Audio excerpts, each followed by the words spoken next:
Hello അസ്സാം വലൈക്കും welcome back പുതിയൊരു വീഡിയോയിലേക്ക് എല്ലാവർക്കും സ്വാഗതം. അപ്പോൾ ഇന്നത്തെ വീഡിയോയിൽ ഉച്ചയ്ക്കുള്ള ഫുഡും കാര്യങ്ങളൊക്കെ ഉൾപ്പെടുത്തിയിട്ടുള്ളൊരു വീഡിയോ ആണ് കേട്ടോ. കുറേ ദിവസമായി വിചാരിക്കുന്നത് പൊതിച്ചോറ് ഉണ്ടാക്കണം എന്നുള്ളത്. അപ്പോൾ അതിൻ്റെ വീഡിയോസ് എല്ലാമാണ്. പിന്നെ ഒരുപാട് കാലമായി ലോങ് വീഡിയോ ഒന്നും എടുക്കാത്തതുകൊണ്ട് അതിൻ്റെതായ എന്താ പറയുക കുറവുകളൊക്കെ ഉണ്ടാവും. ഭയങ്കര സ്ലോ ആയിട്ടാണ് കേട്ടോ പോകുന്നത്. അപ്പോൾ ഇനിയിപ്പോൾ ഇതാ പച്ചക്കറികളൊക്കെ ഒന്ന് റെഡിയാക്കി എടുക്കലാണ്. ഇനിയിപ്പോൾ ഉച്ചയ്ക്ക് വറവിന് വേണ്ടിയിട്ട് ബീട്രൂട്ടും പയറും എടുത്തിട്ടുണ്ട്. പിന്നെ ബാക്കിയുള്ളത് എന്താ വെള്ളരി പുളിശ്ശേരിയൊക്കെ ഉണ്ടാക്കാൻ വേണ്ടിയിട്ടാണ്. പിന്നെ മീൻ കറിയൊക്കെ വെക്കുന്നുണ്ട്. അപ്പോൾ ഓരോന്നായിട്ട് കാണിക്കാട്ടോ. അപ്പോൾ ആദ്യം തന്നെ ഇതാ ഈ ഒരു പയറില്ലേ അതൊന്ന് കഴുകിയിട്ട് കുറച്ച് നേരം ഒന്ന് വെള്ളത്തിലേക്ക് ഇട്ട് വെക്കലാണ്. അതൊന്ന് ക്ലീനായി കിട്ടാൻ വേണ്ടിയിട്ട്.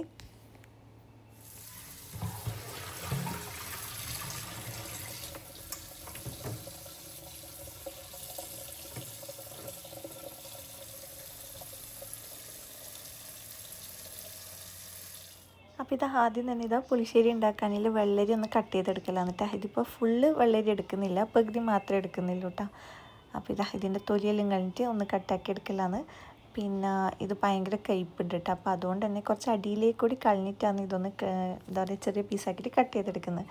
ഇത് കയ്പ്പും കാര്യങ്ങളൊന്നും ഇല്ലെങ്കിൽ നമുക്കിതിൻ്റെ ഈ ഒരു കുരുവും ഇതിൻ്റെ ഈ ഒരു നീരൊക്കെ കൂടിയിട്ട് തന്നെ കറിയിൽ ഉൾപ്പെടുത്താൻ പറ്റും. പക്ഷെ നല്ല കയ്പ്പുണ്ട്. അപ്പോൾ അതുകൊണ്ട് തന്നെ അതൊക്കെ ഒന്ന് കട്ട് ചെയ്തിട്ട് മാറ്റിയിട്ട് ഇതാ ചെറിയ പീസായിട്ട് കട്ട് ചെയ്തെടുക്കുന്നുണ്ട്.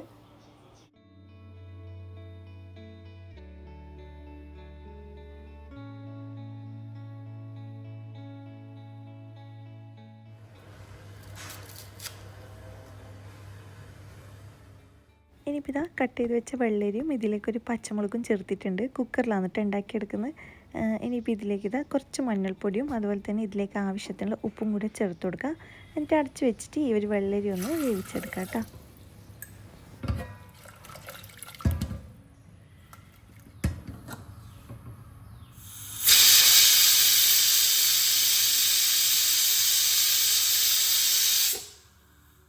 അത് റെഡിയാവുന്ന സമയം കൊണ്ട് മീൻ കറി ഒന്ന് റെഡിയാക്കി എടുക്കാം കേട്ടോ. അപ്പോൾ ഇതാ കറിക്ക് വേണ്ടിയിട്ടുള്ള മീനും കാര്യങ്ങളൊക്കെ ക്ലീൻ ചെയ്ത് ഇതിലേക്ക് ഉപ്പും മുളകൊക്കെ ഇട്ട് റെഡിയാക്കി വെച്ചിട്ടുണ്ട്. പിന്നെ ഇതാ ഈ ഒരു ബോക്സിൽ ഇങ്ങനെ ഉള്ളിയും തക്കാളിയൊക്കെ ബാക്കി ഉണ്ടെങ്കിൽ ഇട്ട് വെക്കാൻ വേണ്ടിയിട്ട് യൂസ് ചെയ്യുന്നതാണ് കേട്ടോ ഫ്രിഡ്ജിൽ. അപ്പോൾ നമുക്ക് പെട്ടെന്ന് എടുക്കാൻ പറ്റും. എന്താ പറയുക ഇതിലിപ്പം ഉള്ളിയും ഒന്നിൽ തക്കാളിയാണ് വെച്ചിട്ടുള്ളത്. ഇതിൻ്റെ തന്നെ ഗാർലിക്കിൻ്റെയും ക്യാപ്സിക്കത്തിൻ്റെയൊക്കെ ഉണ്ട്, ലെമണിൻ്റെ ഒക്കെ ഉണ്ട് കേട്ടോ. അപ്പോൾ ഇനിയിപ്പോൾ ഇതാ ഇതിലേക്ക് ആവശ്യത്തിനുള്ള സാധനങ്ങളൊക്കെ ഒന്ന് കട്ട് ചെയ്തെടുക്കലാണ്.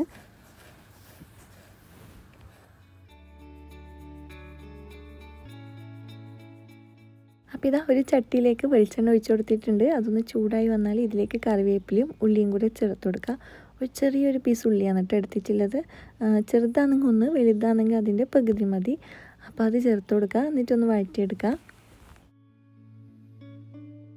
ഉള്ളിയെല്ലാം ഒന്ന് നന്നായിട്ട് വഴഞ്ഞ് കിട്ടിയിട്ടുണ്ട്. ഇനിയിപ്പോൾ ഇതിലേക്ക് ഒരു പച്ചമുളകും തക്കാളിയും കൂടെ ചേർത്ത് കൊടുക്കുന്നുണ്ട്. അപ്പോൾ ഇതൊക്കെ ചേർത്തിട്ട് നന്നായിട്ടൊന്ന് മിക്സ് ചെയ്തിട്ട് ഒന്ന് അടച്ച് വെക്കുക. തക്കാളിയിൽ നന്നായിട്ട് കുക്കായി കിട്ടണം.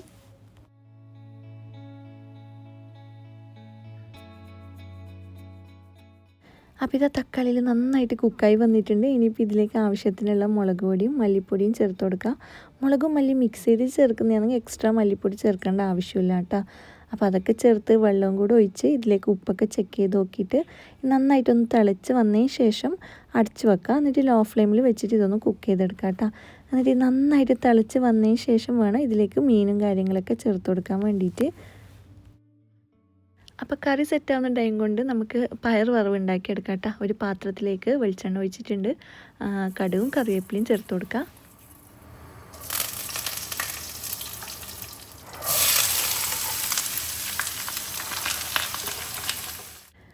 ഇതിപ്പോൾ നേരത്തെ വെള്ളത്തിലിട്ട് വെച്ച പയറില്ലേ, അപ്പോൾ അത് ഈ ഒരു രീതിയിൽ കട്ട് ചെയ്തെടുത്തിട്ടുണ്ട് കേട്ടോ. ഇതിലേക്ക് ഒരു ചെറിയൊരു പീസ് ഉള്ളിയും അതുപോലെ തന്നെ ഒരു പച്ചമുളകും ചേർത്തിട്ടുണ്ട്. പിന്നെ ഇതിലേക്ക് ആവശ്യത്തിനുള്ള ഉപ്പും കൂടെ ചേർത്തിട്ട് നന്നായിട്ടൊന്ന് മിക്സ് ചെയ്തിട്ട് ലോ ഫ്ലെയിമിൽ വെച്ചിട്ട് അടച്ചു വെച്ചിട്ട് കുക്ക് ചെയ്തെടുക്കാം കേട്ടോ. ഇത് ഏകദേശം കുക്കാകുന്ന സമയത്ത് ലാസ്റ്റ് മാത്രം ഇതിലേക്ക് കുറച്ച് തേങ്ങയും കൂടെ ചേർത്ത് കൊടുത്തിട്ട് ഒന്ന് മിക്സ് ചെയ്തെടുത്താൽ മതി. ഇനിയിപ്പോൾ ഇതാ ഇതിലേക്ക് മീൻ ചേർത്ത് കൊടുക്കാം കേട്ടോ. എന്നിട്ട് ഒന്ന് തിളച്ച് വന്നാൽ അടച്ച് വെച്ചിട്ട് വീണ്ടും ലോ ഫ്ലെയിമിൽ വെച്ചിട്ട് ഒന്ന് കുക്ക് ചെയ്തെടുക്കുക. ഒരു 5 മിനിറ്റെല്ലാം ആകുമ്പോഴത്തേക്ക് ഫിഷ് കുക്കായിട്ട് വരും. അപ്പോഴത്തേക്ക് കറിയും റെഡിയാവും കേട്ടോ.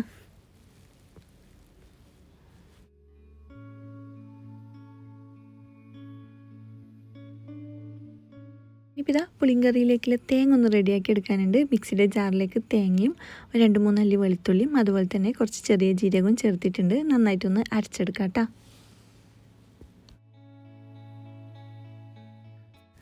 അപ്പോൾ ഇതാ നേരത്തെ കുക്ക് ചെയ്തെടുത്ത വെള്ളരിയില്ലേ, അതൊരു പാത്രത്തിലേക്ക് മാറ്റിയിട്ടുണ്ട്. ഒന്ന് നന്നായിട്ടൊന്ന് തിളപ്പിച്ചെടുക്കുക. പിന്നെ ഇതിലേക്ക് നമ്മൾ അരച്ച് വെച്ച ഈ ഒരു തേങ്ങൻ്റെ മിക്സും കൂടെ ചേർത്തിട്ട് ഒന്ന് തിളപ്പിച്ചെടുക്കുക കേട്ടോ.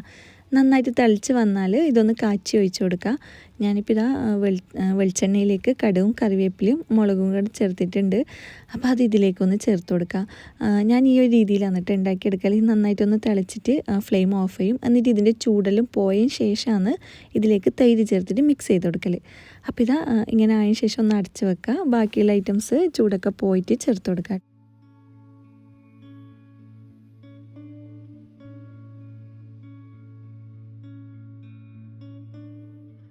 ഇപ്പോൾ ഇതാ ബീട്രൂട്ട് വറവുണ്ടാക്കിയെടുക്കലാണ് കേട്ടോ. അപ്പോൾ അതിൻ്റെ തൊലിയൊക്കെ കളഞ്ഞെടുത്തിട്ടുണ്ട്. ഇനിയിപ്പോൾ ഇതൊന്ന് ചോപ്പ് ചെയ്തെടുക്കലാണ്. ഇത് കട്ട് ചെയ്തെടുക്കുന്നതിനേക്കാളും എളുപ്പമാണ് കേട്ടോ നമുക്ക് ഇതുപോലെ ഒന്ന് ചോപ്പ് ചെയ്തെടുക്കൽ. അപ്പോൾ ഇതാ ഇതൊന്ന് മുഴുവനായിട്ടും ഇത് ചോപ്പ് ചെയ്തെടുത്തിട്ടുണ്ട്.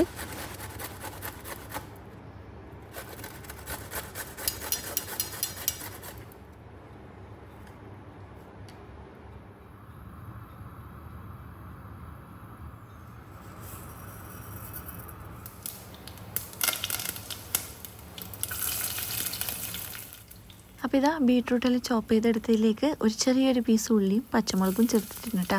വെളിച്ചെണ്ണയിലേക്ക് കടുകും കറിവേപ്പിലയും അതുപോലെ തന്നെ കുറച്ച് വെളുത്തുള്ളിയും കൂടി ഇട്ടിട്ട് ഒന്ന് പൊട്ടിച്ചെടുത്തതാണ്. അപ്പോൾ അതിലേക്ക് ഈ ഒരു ബീട്രൂട്ടും കൂടെ ചേർത്ത് കൊടുക്കുക കേട്ടോ. ഇതിലേക്ക് ആവശ്യത്തിലുള്ള ഉപ്പും കൂടെ ചേർത്തിട്ട് നന്നായിട്ടൊന്ന് മിക്സ് ചെയ്തിട്ട് അടിച്ച് വെക്കുക. എന്നിട്ട് ലോ ഫ്ലെയിമിലിട്ടിട്ട് നന്നായിട്ടൊന്ന് കുക്ക് ചെയ്തെടുക്കുക. ഇതും അങ്ങനെ തന്നെയാണ്. ഏകദേശം ഈ ഒരു വറവ് റെഡി ആവാനാകുന്നൊരു സമയത്ത് ഇതിലേക്ക് തേങ്ങയും കൂടെ ചേർത്ത് കൊടുക്കാനുണ്ട്. ആദ്യം ഇതാ ഇതൊന്ന് ലോ ഫ്ലെയിമിൽ ഇട്ടിട്ട് ഒന്ന് കുക്ക് ചെയ്തെടുക്കുക.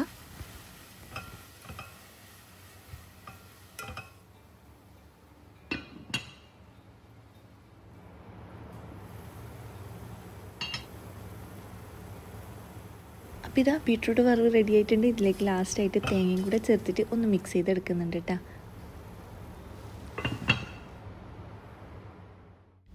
ഇനിയിപ്പോൾ ഉണ്ടാക്കുന്നത് ചമ്മന്തിയാണ് കേട്ടോ. ഉണക്കിയ മീൻ ചമ്മന്തി ഉണ്ടാക്കുന്നത്. അപ്പോൾ ഇതൊരു ഫ്രൈ പാനിലേക്ക് ഉണക്കിയ മീനും മുളകും കൂടെ ചേർത്തിട്ട് ചെറിയ തീയിൽ വെച്ചിട്ട് ഒന്ന് വറുത്തെടുക്കുന്നുണ്ട്. ഇനിയിപ്പോൾ ഇതാ ഒരു മിക്സിയുടെ ജാറിലേക്ക് ഒരു 6-7 ചെറിയുള്ളി എടുത്തിട്ടുണ്ട്. അതുപോലെ തന്നെ ചെറിയ പീസ് ഇഞ്ചിയും ഒരു ചെറുനാരങ്ങൻ്റെ വലുപ്പത്തിലുള്ള പുളിയും അതുപോലെ നമ്മൾ ഉണക്കമീൻ വറക്കുമ്പം മുളക് ചേർത്തിട്ടില്ലേ, ആ ഒരു മുളകും ഇതിലേക്ക് ചേർത്ത് കൊടുക്കുക. പിന്നെ ഇതിലേക്ക് കറിവേപ്പിലയും ആവശ്യത്തിലുള്ള ഉപ്പും കൂടെ ചേർത്തിട്ട് ഇത് ആദ്യം നന്നായിട്ടൊന്ന് അടിച്ചെടുക്കുക. അപ്പോൾ ഇതാ ഞാൻ ഇത് അടിച്ചെടുത്തിട്ടുണ്ട്. ഇനിയിപ്പോൾ ഇതിലേക്ക് നമ്മൾ വറുത്ത് വെച്ച ഉണക്കിയ മീനില്ലേ അതും ചേർത്ത് കൊടുക്കുക. പിന്നെ ഇതിലേക്ക് തേങ്ങയും കൂടെ ചേർത്ത് കൊടുക്കുക. എന്നിട്ട് വീണ്ടും ഒന്ന് നന്നായിട്ടൊന്ന് അടിച്ചെടുക്കുക.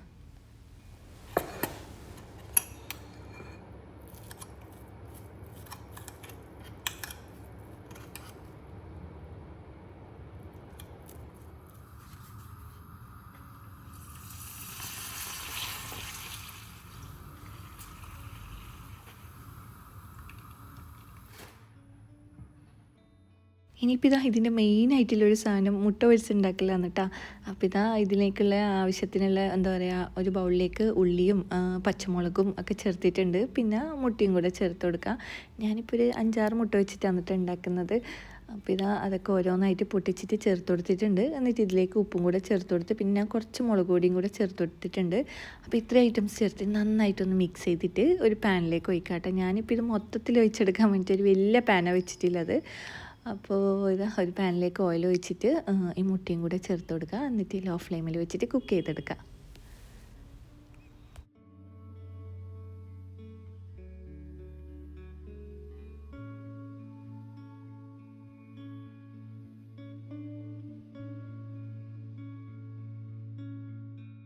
ഇതാ ഇതിലേക്ക് ആവശ്യത്തിനുള്ള വാഴയിലേക്ക് കഴുകി ക്ലീൻ ചെയ്തെടുത്തിട്ടുണ്ടായിന്. ഇനിയിപ്പോൾ ഇതൊന്ന് ചെറിയ തീയിൽ ഒന്ന് ഇത് വാട്ടിയെടുക്കലാണ് കേട്ടോ.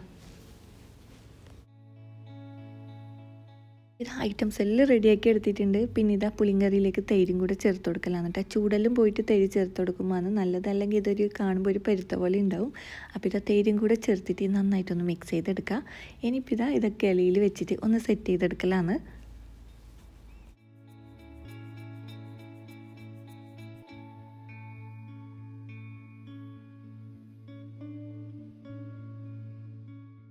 അപ്പോൾ ഇത് ഐറ്റംസിൽ റെഡി ആയിട്ടുണ്ട്. ഇനിയിപ്പോൾ ഓരോന്നായിട്ട് ചേർത്തിട്ട് നന്നായിട്ടൊന്ന് പൊരിഞ്ഞെടുക്കലാണ് കേട്ടോ. ചോറും കറിയും വറവും അതുപോലെ തന്നെ ചമ്മന്തിയും പിന്നെ ഇത് ചെമ്മീനും തേങ്ങയും കൂടി വറുത്തെടുത്തതാണ് കേട്ടോ. അപ്പോൾ അതും ചേർത്തിട്ടുണ്ട്. പിന്നെ മുട്ടയും അച്ചാറും കൂടെ ഒക്കെ ചേർത്തിട്ട് നന്നായിട്ടൊന്ന് പൊരിഞ്ഞെടുക്കുക. ഞാനിപ്പോൾ ഇലയിലേക്ക് മീൻകറി ചേർക്കുന്നില്ല കേട്ടോ, കാരണം എല്ലാവർക്കും കുട്ടികൾക്കൊന്നും മീൻകറി ഇഷ്ടമല്ല. അപ്പോൾ ഇഷ്ടമുള്ളവർ ആ ഒരു സമയത്ത് ഇതിലേക്ക് ഒഴിച്ചിട്ട് കഴിച്ചോട്ടെ എന്ന് വിചാരിച്ചിട്ട് പുളിശ്ശേരി മാത്രം ഈ ഒരു പുതിനയിലേക്ക് ഒഴിച്ചു കൊടുക്കുന്നില്ലോ.